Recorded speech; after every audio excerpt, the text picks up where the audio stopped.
जो हमने 7 अप्रैल को जो पेपर लिया था, आज उस पेपर को डिस्कस की बात करेंगे कि जो उस पेपर को अपन को कैसे सॉल्व करना था। तो 7 अप्रैल को जो हमारा टॉपिक था वो था रेडॉक्स रिएक्शन, और साथ ही साथ पुरानी कुछ बातें रिपीटेशन के रूप में। फाइनली इनऑर्गेनिक में अब हमारा एक कोऑर्डिनेशन केमिस्ट्री और बच रहा है। उसके बाद जो आपकी पूरी की पूरी इनऑर्गेनिक वाली टेस्ट सीरीज है वो कंप्लीट होगी, और 28 तारीख को हम एक बड़ा टेस्ट लेंगे जिसके अंदर सारा जो इनऑर्गेनिक में अब तक हमने पढ़ा है उसका रिपीटेशंस करेंगे। तो क्वेश्चन नंबर 1 स्टार्ट करते हैं।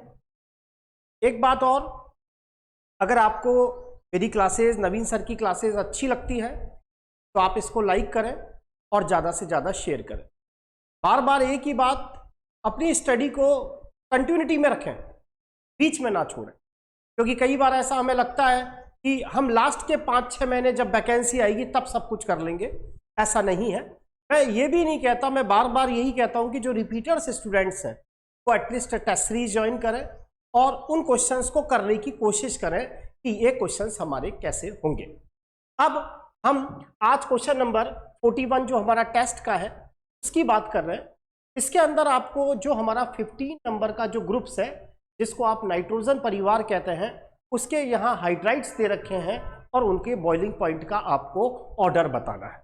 अब हमें पता है वर्ग 15 के जो हाइड्राइड्स हैं वो हमारे पास कौन कौन से हैं। सबको पता है नाइट्रोजन जब हाइड्रोजन से रिएक्शन करता है तो अमोनिया बनाता है, साथ ही साथ फास्फोरस हाइड्रोजन से रिएक्शन करके फास्फीन, आर्सीन और साथ ही साथ हमारा स्टिबीन बनेगा। ये आपके वर्ग 15 के हाइड्राइड है। अब यहाँ हमसे ये पूछा गया है कि वर्ग 15 के हाइड्राइड्स जो है इनमें आपको ये बताना है किसका बॉइलिंग पॉइंट ज़्यादा है और किसका बॉइलिंग पॉइंट कम है। अब आप सबको इतना तो आइडिया रहता है कि जो बॉइलिंग पॉइंट है, किसी भी मॉलिक्यूल का बॉइलिंग पॉइंट है, वो इस बात पे डिपेंड करता है उन अणुओं के बीच में इंटरमॉलिक्यूलर अट्रैक्शन कैसा है या उन अणुओं के बीच में आकर्षण बल कैसा है। अब अणुओं के बीच में 2 तरह के आकर्षण बल होते हैं। या तो आपको पता है अणुओं के बीच में हाइड्रोजन बॉन्डिंग होती है या अणुओं के बीच में वीक वांडरवाल फोर्स होता है। मैं ये कहता हूं बॉइलिंग पॉइंट जो है वो डिपेंड करता है अणुओं के मध्य अट्रैक्शन फोर्स कि आखिरकार अणुओं के मध्य आकर्षण बल है कौन सा, इस बात पे बॉइलिंग पॉइंट डिपेंड करता है। अगर अणुओं के मध्य हाइड्रोजन बॉन्डिंग है तो उस स्थिति में उसका बॉइलिंग पॉइंट सबसे ज्यादा होगा। इस हिसाब से यहाँ चारों अणुओं के अंदर सबसे ज्यादा जो बॉइलिंग पॉइंट है वो किसका होना चाहिए, अमोनिया का, क्योंकि अमोनिया के अणुओं के बीच में हाइड्रोजन बॉन्डिंग पाई जाती है। मैं आपको बता चुका, जो हाइड्रोजन फोन सुनता है, जो हाइड्रोजन फ्लोरीन से जुड़ा हो, जो हाइड्रोजन ऑक्सीजन से जुड़ा हो या जो हाइड्रोजन नाइट्रोजन से जुड़ा हो, उन अणुओं के अंदर हाइड्रोजन बॉन्डिंग पाई जाती है और अमोनिया के अणुओं के बीच में हाइड्रोजन बॉन्डिंग पाई जाती है। तो हमारे हिसाब से सबसे ज्यादा जो बॉइलिंग पॉइंट है वो किसका होना चाहिए, अमोनिया का होना चाहिए। फास्फीन, आर्सीन और स्टिबीन की बात करें, सेकेंड पॉइंट आपको पता है अणुओं के बीच में वांडरवाल फोर्स होता है और वांडरवाल फोर्स डिपेंड करता है मॉलिक्यूलर वेट पर।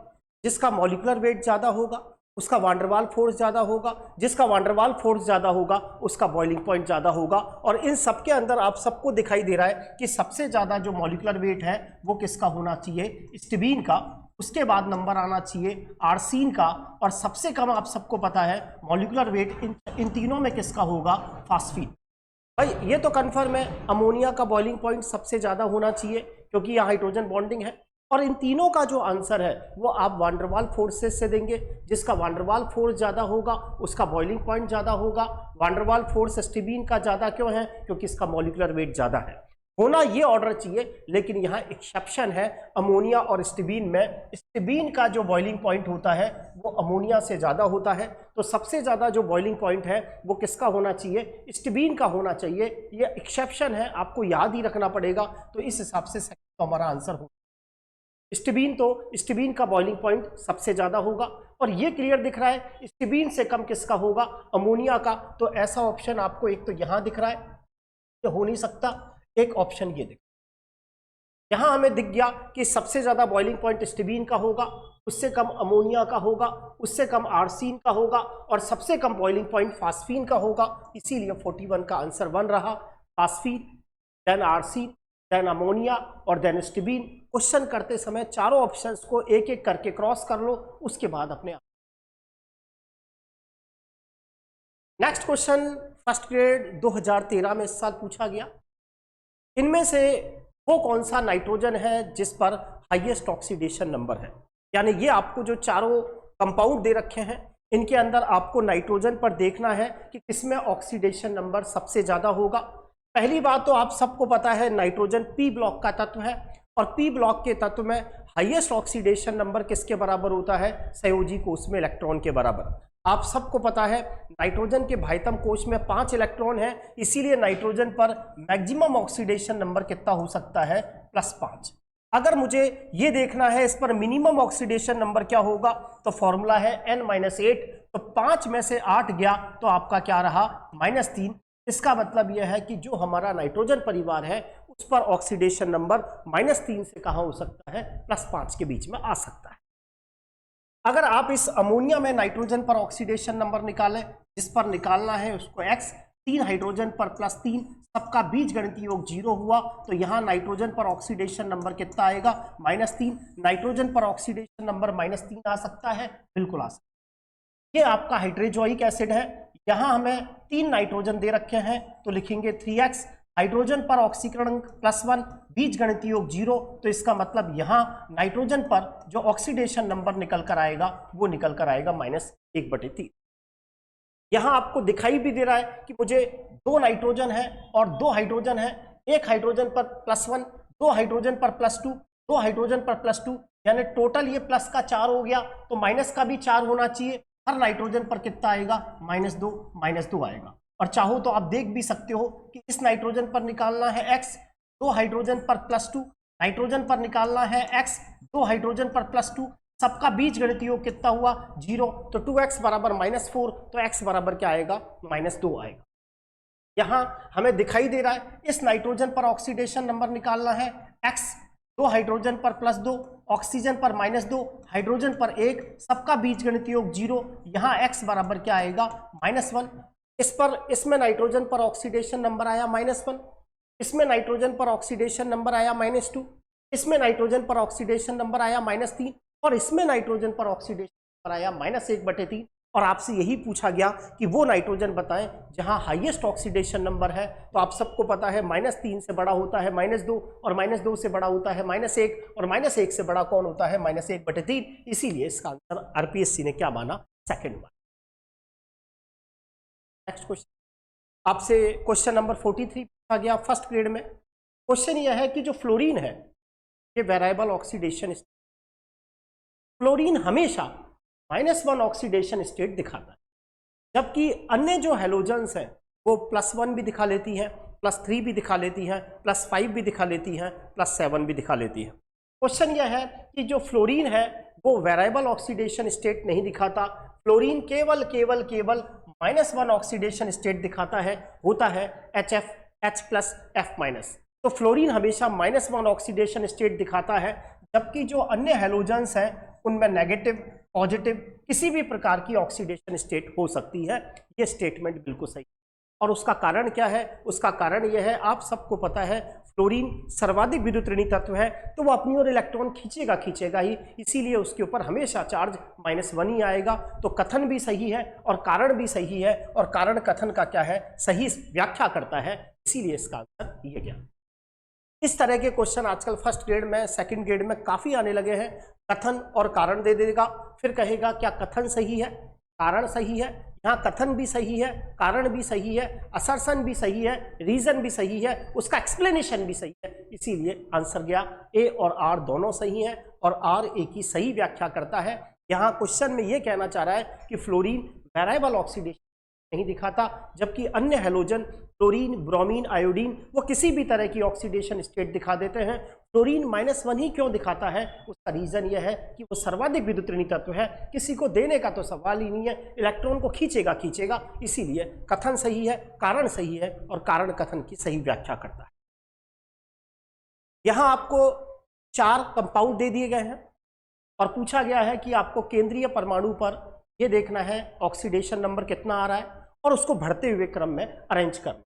यहां जो आपको कंपाउंड दे रखे हैं, एक तो दे रखा है CrO3-, दूसरा कंपाउंड आपको दे रखा है ClO3 माइनस, तीसरा कंपाउंड आपको दे रखा है CrO4 माइनस, और चौथा कंपाउंड आपको दे रखा है MnO4 माइनस। तो एक बार हम सबके अंदर ऑक्सीडेशन नंबर चेक कर लेते हैं। क्रोमियम पर ऑक्सीडेशन नंबर निकालना है X। एक ऑक्सीजन पर आपको पता है ऑक्सीकरण होता है -2। सर ऑक्सीजन पर -2 क्यों? अरे ऑक्सीजन के भाइतम कोश में 6 इलेक्ट्रॉन, अष्टक पूरा करने के लिए 2 ही तो लेगा, इसीलिए प्रत्येक ऑक्सीजन पर ऑक्सीकरण सामान्यतः -2। तो 3 ऑक्सीजन पर कितना हुआ? -6। इन दोनों का बीज गणितीय योग किसके बराबर है? -1। इसका मतलब यहां क्रोमियम पर ऑक्सीडेशन नंबर कितना आएगा? +1। ठीक है, इसमें देखें तो X 3 ऑक्सीजन पर -6, बीज गणितीय योग -1, तो X बराबर कितना आया? पक्षांतरण करोगे पर दोनों नहीं अंतर है ना, नहीं ये तो क्रोमियम है, ये थोड़ा सा अपन ने मिस्टेक कर दिया, यहाँ CrO2 माइनस कर, थोड़ा सा मिस्टेक सही कर ले, पहाड़ थोड़ी तो ध्यान से नहीं देखा, यहाँ CrO2 माइनस है, ध्यान से देखें CrO2 माइनस 4 दे रखे ना, CrO2 minus, ClO3 minus, CrO4 minus 2 और MnO4 माइनस। अब वापस निकाल लो X -4 बराबर -1, पक्षांतरण करोगे तो यहां क्रोमियम पर ऑक्सीडेशन नंबर आएगा। यहां देखोगे तो क्लोरीन पर जो ऑक्सीडेशन नंबर आएगा वो आपका कितना आएगा? +5। ये आपका क्रोमेट आयन है X -8 बराबर -2, क्योंकि क्रोमियम पर निकालना है X, एक ऑक्सीजन पर -2 तो 4 ऑक्सीजन पर -8, दोनों का बीज गणितीय योग -2, तो यहां क्रोमियम पर कितना आएगा? 6। ये आपको दिख रहा है परमैंगनीट आयन है X 4 ऑक्सीजन पर -8 बराबर -1, तो X बराबर +। हमारा ऑर्डर यही रहेगा कि सबसे कम ऑक्सीकरण होगा CrO2 माइनस में क्रोमियम पर +3, उससे ज्यादा ClO3 माइनस में क्लोरीन पर +5, CrO4 -2 में क्रोमियम पर 6 और MnO4 माइनस में +7। इसीलिए इसका आंसर 1 रहा और शेषों में आंसर नहीं आएगा। चेक कर सकते हो, अच्छा क्वेश्चन है। हाइड्रोजन आइसोसाइनाइड में कार्बन का ऑक्सीडेशन अंक कितना? अब देखें ये जो क्वेश्चन है वो स्ट्रक्चर से सॉल्व होता है, ये HNC की। अब आप सबको पता है नाइट्रोजन और कार्बन के बीच में 2 तो सहसंयोजक बंध है और एक उपसहसंयोजक। कार्बन और नाइट्रोजन की बात करें तो इस कार्बन और नाइट्रोजन के बीच 2 सहसंयोजक। कार्बन और नाइट्रोजन में नाइट्रोजन की विद्युत ऋणता ज्यादा है, तो वो क्या करेगा? अपनी तरफ सिग्मा बॉन्ड के इलेक्ट्रॉनों, तो इस बॉन्ड के कारण +1 -1 और इस बॉन्ड के कारण भी +1 और -1। भाई ये क्या करेगा? एक बॉन्ड के कारण +1 -1 आता है, दूसरे बॉन्ड के कारण भी +1 -1 आता है। तो कार्बन जब नाइट्रोजन से इलेक्ट्रॉन खींचेगा तो वो सिग्मा को भी खींचेगा और पाई को भी खींचेगा। तो इस बॉन्ड के कारण इस कार्बन पर +1, नाइट्रोजन पर -1, इस बॉन्ड के कारण अपनी ओर खींचेगा तो +1 -1, तो इस समय कार्बन पर चार्ज कितना आएगा? +2 और नाइट्रोजन पर कितना आएगा? -। अब प्रश्न उठा, इस नाइट्रोजन और कार्बन के बीच में सर उपसहसंयोजक बंध भी तो है, और उपसहसंयोजक बंध के कारण भी चार्ज आता है। जो दाता परमाणु होता है उस पर तो +2 आता है, ग्राही पर -2 आता है।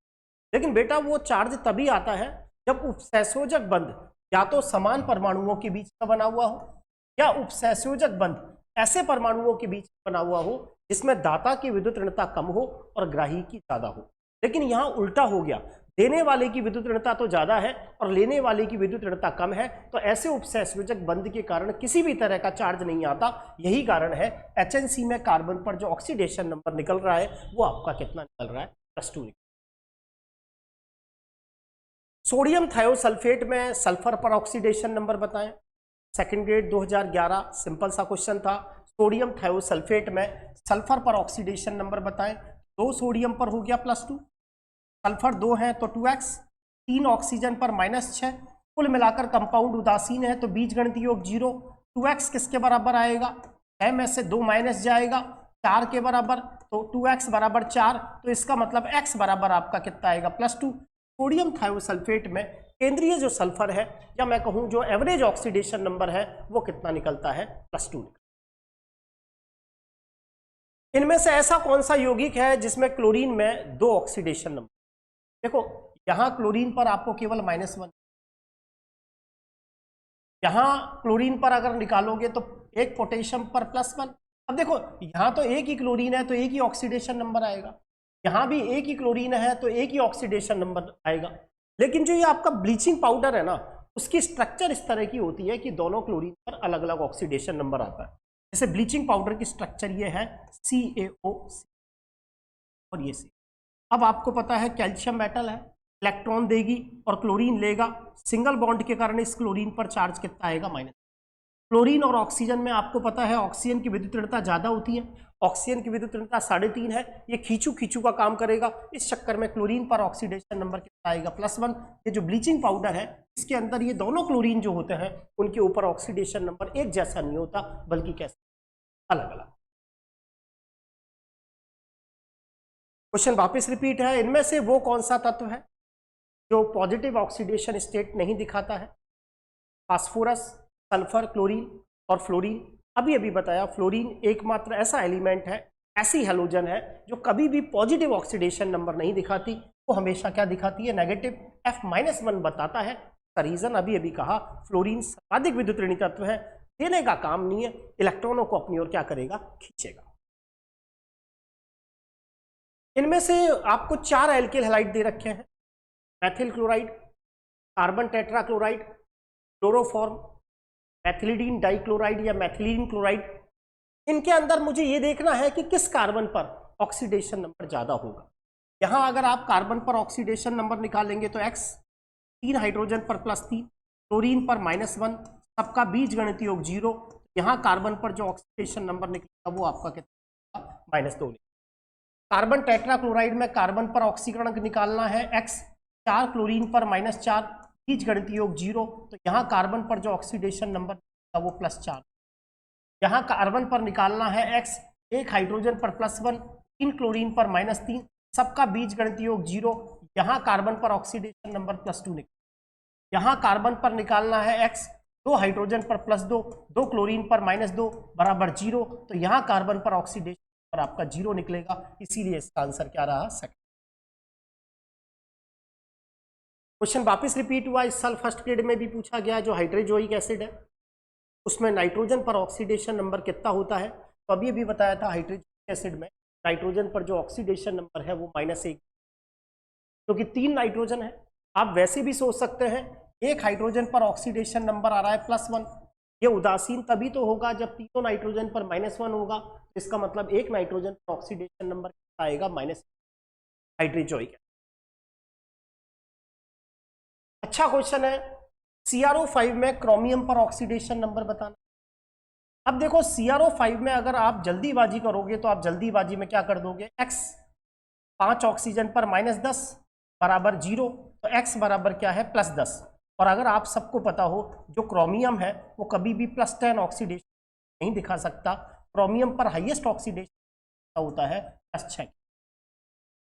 अगर आप सबने डी ब्लॉक के तत्व पढ़ा हो और पढ़ा हो कि डी ब्लॉक में कोई तत्व है, मुझे ये देखना है कि इसकी मैक्सिमम ऑक्सीडेशन नंबर क्या होगा, तो NS के इलेक्ट्रॉनों में N-1D के इलेक्ट्रॉन जोड़ देते हैं। तो क्रोमियम के अंदर DD5 4s1 विन्यास है, क्रोमियम कभी भी 6 से ज्यादा ऑक्सीडेशन नहीं दिखा सकता। अगर किसी क्वेश्चन में क्रोमियम पर ऑक्सीडेशन नंबर 6 से ज्यादा आ रहा है तो आपका आंसर गलत है, कहीं ना कहीं उसका आंसर 6 ही रहेगा। ये जो आपका CrO5 है इसकी स्ट्रक्चर कुछ इस तरह से होती है, इसे बोलते हैं बटरफ्लाई स्ट्रक्चर, तितली जैसी संरचना, बस में बैठती है तितली जैसी संरचना CrO5 की। यहां हमें दिख रहा है क्रोमियम और ऑक्सीजन के बीच में single bond, single bond, single bond, single bond. ये अपनी ओर इलेक्ट्रॉन खींचेगा, सिंगल बॉन्ड के कारण +1, ये अपनी ओर खींचेगा सिंगल बॉन्ड के कारण +1, इसके कारण भी +1, इसके कारण भी +1, और यहाँ दो बॉन्डों के इलेक्ट्रॉनों को खींचेगा, इसके कारण +2, इसीलिए नेट क्रोमियम पर यहाँ ऑक्सीडेशन पर कितना होगा, +6। फर्स्ट ग्रेड में पूछा गया, इनमें से वो कौन सा डी ब्लॉक के एलिमेंट है जिनमें +8 ऑक्सीडेशन स्टेट देखने को मिलती है। सामान्यतः डी ब्लॉक के 2 एलिमेंट ऐसे हैं जिनमें 8 ऑक्सीडेशन स्टेट देखने को मिलती है। अगर आप सबने सुना होगा एक एलिमेंट तो होता है ऑस्मियम, और आप सबने कंपाउंड भी देखा होगा, एक कंपाउंड है ऑस्मियम टेट्राऑक्साइड। अगर आप देखोगे तो यहाँ ऑस्मियम पर +8 ऑक्सीडेशन नंबर आएगा, और दूसरा जो एलिमेंट है जिसके अंदर +8 ऑक्सीडेशन स्टेट डी ब्लॉक में देखने को मिलती है वो किस में मिलती है, रूथीनियम। रूथीनियम +8 ऑक्सीडेशन स्टेट दिखाता है। सीरियम तो F ब्लॉक का एलिमेंट है, F ब्लॉक के एलिमेंट में या तो +3 कॉमन ऑक्सीडेशन स्टेट होती है, लेकिन सीरियम और टर्बियम +3 के अलावा +4 ऑक्सीडेशन स्टेट भी दिखाते हैं। यहां ये क्वेश्चन वापस पिछले टेस्ट का रिपीट हुआ है। यहां आपको 3 HCl दे रखे हैं, एक HCl के साथ O लगा है, इसे हाइपोक्लोरस एसिड कहते हैं, इसे क्लोरस एसिड कहते हैं, एक और O लगा दिया, इसे क्लोरिक एसिड कहते हैं और इसे परक्लोरिक। अभी आप इतना सा ध्यान रखेंगे, होने को तो ये HCl के ही ऑक्साइड है तीनों। जैसे जैसे ऑक्सीजन का परसेंटेज बढ़ता है वैसे वैसे एसिडिक स्ट्रेंथ बढ़ती है। यहाँ 1 ऑक्सीजन है, यहाँ 2 ऑक्सीजन है, यहाँ 3 ऑक्सीजन है, यहाँ 4 ऑक्सीजन है। हाइपोक्लोरस एसिड से ज्यादा एसिड क्लोरस एसिड है, और क्लोरस एसिड से ज्यादा क्लोरिक एसिड है, और क्लोरिक एसिड से ज्यादा एसिडिक परक्लोरिक है। HClO, HClO2, HClO3, HClO4, यही हमारा आंसर। परक्लोरिक एसिड तो वैसे भी आपको पता होगा स्ट्रॉन्ग एसिड। उपरोक्त रिएक्शन में ये पूछा जा रहा है कि ये रिएक्शन किसका उदाहरण है। तो अगर आप ध्यान से देखेंगे तो ये है HCuCl2। हाइड्रोजन पर ऑक्सीडेशन नंबर +1, कॉपर पर निकालना है X, 2 क्लोरीन पर -2, बीज गणित योग 0, X बराबर आप निकालेंगे तो +1। इसका मतलब यहाँ कॉपर पर ऑक्सीडेशन। अगर आप ध्यान से देखेंगे तो यहाँ कॉपर +1 से 0 हो रहा है, और यहाँ कॉपर +1 से +2 हो रहा है। एक ही एलिमेंट का ऑक्सीडेशन हो रहा है और एक ही एलिमेंट का रिडक्शन हो रहा है। जब आपको कोई ऐसी अभिक्रिया दे रखी हो जिसमें एक ही प्रकार के तत्व का ऑक्सीकरण हो रहा हो और एक ही प्रकार के तत्व का रिडक्शन हो रहा हो, तो उस प्रकार की अभिक्रिया को डिस्प्रपोर्शनेशन रिएक्शन या असमानुपाती अभिक्रिया कहा जाता है। इसीलिए इसका हट रहा। ये जो क्वेश्चन है इसमें मेरे हिसाब से थोड़ा सा करेक्शन होना चाहिए। इनमें से ऐसा कौन सा पदार्थ है जो ऑक्सीकारक और अपचायक दोनों के गुण रखता है? तो देखो, ये जो KiO3 है इसके अंदर मुझे थोड़ा सा डाउट है, ये नहीं होना चाहिए ऑप्शन में। IO3 X -6 बराबर -1, X बराबर +। देखो होता क्या है, अगर आपको कोई कंपाउंड दे रखा है और उसके केंद्रीय परमाणु पर अगर हाईएस्ट ऑक्सीडेशन नंबर है तब तो वो ऑक्सीकारक का काम करेगा, और अगर मिनिमम ऑक्सीडेशन नंबर है वो अपचायक का काम करेगा। अब यहाँ क्या है, ये जो KiO3 है इसमें आयोडीन पर ऑक्सीडेशन नंबर +5, जबकि आयोडीन के ऊपर हाईएस्ट ऑक्सीडेशन नंबर +7 तक हो सकता है। क्योंकि अभी अभी मैंने कहा, कोई भी अगर आपको P ब्लॉक का तत्व दे रखा है और उसकी हाईएस्ट ऑक्सीडेशन नंबर संयोजी कोष में इलेक्ट्रॉन की संख्या के बराबर होती है, तो आयोडीन पर हाईएस्ट ऑक्सीडेशन नंबर +7 हो सकता है, और मिनिमम निकालने का फॉर्मूला N-8, तो मिनिमम -1 हो सकता है। तो इसके अंदर ना तो ये मैक्सिमम ऑक्सीडेशन स्टेट पर है ना मिनिमम ऑक्सीडेशन स्टेट पर है। एक्चुअल में ये अगर ऑप्शन ये नहीं होके ये होना चाहिए था IO4-, मतलब ये ऑप्शन ये होना चाहिए IO। अगर आप IO4- देख तो IO4- में अगर आप निकालोगे तो आयोडीन पर ऑक्सीडेशन नंबर +7 आएगा, और ये हाईएस्ट ऑक्सीडेशन नंबर है तो फिर ये ऑक्सीकारक का काम करता, फिर ये ऑक्सीकारक का काम करता। अगर आप H2S में देखोगे तो सल्फर पर मिनिमम ऑक्सीडेशन नंबर -2 आ रहा है। अभी अभी बताया था सल्फर के बैलेंस सेल में 6 इलेक्ट्रॉन होते हैं, हाईएस्ट ऑक्सीडेशन नंबर तो 6 हो सकता है +6, और मिनिमम N-8 से -2 हो सकता है। अगर आपको कोई कंपाउंड दे रखा है, मैक्सिमम ऑक्सीडेशन नंबर है तब तो वो ऑक्सीकारक है, और मिनिमम ऑक्सीडेशन नंबर है तो वो अपचायक है। ये आपका H2SO5 है जिसे आप कैरो एसिड कहते हैं, और अगर आप इसकी स्ट्रक्चर से इस सल्फर पर ऑक्सीडेशन नंबर निकालेंगे तो +6 आएगा। तो यहाँ ये हाईएस्ट ऑक्सीडेशन नंबर है सल्फर का, इसीलिए ऑक्सीकारक का काम करेगा। अब आप सबको पता है ये जो हाइड्रोजन परऑक्साइड है ये ऑक्सीकारक और अपचायक दोनों का काम कर सकता है, क्योंकि यहाँ पर ऑक्सीजन पर ना तो मैक्सिमम ऑक्सीडेशन स्टेट है और ना मिनिमम ऑक्सीडेशन स्टेट है, ये तो बीच वाली स्टेट है। ऑक्सीजन पर हाईएस्ट ऑक्सीडेशन नंबर कितना होगा, क्योंकि उसकी बैलेंस सेल में 6 इलेक्ट्रॉन होते हैं, +6 तक होता है, और मिनिमम ऑक्सीडेशन नंबर -2 होगा, क्योंकि N-8 फॉर्मूला लगता है P ब्लॉक के अंदर ऑक्सीडेशन अंक निकालने का। तो यहाँ आंसर हाइड्रोजन परऑक्साइड तभी होता जब यहाँ KiO4 दे रखा होता।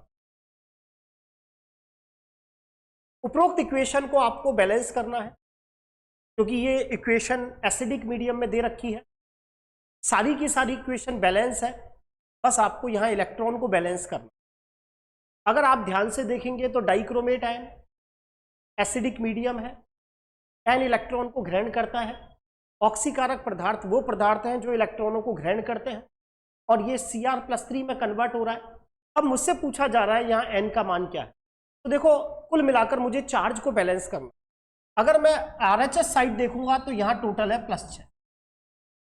अगर यहाँ +6 है क्योंकि एक क्रोमियम पर +3, क्रोमियम पर भी +3, तो टोटल चार्ज कितना हुआ +6।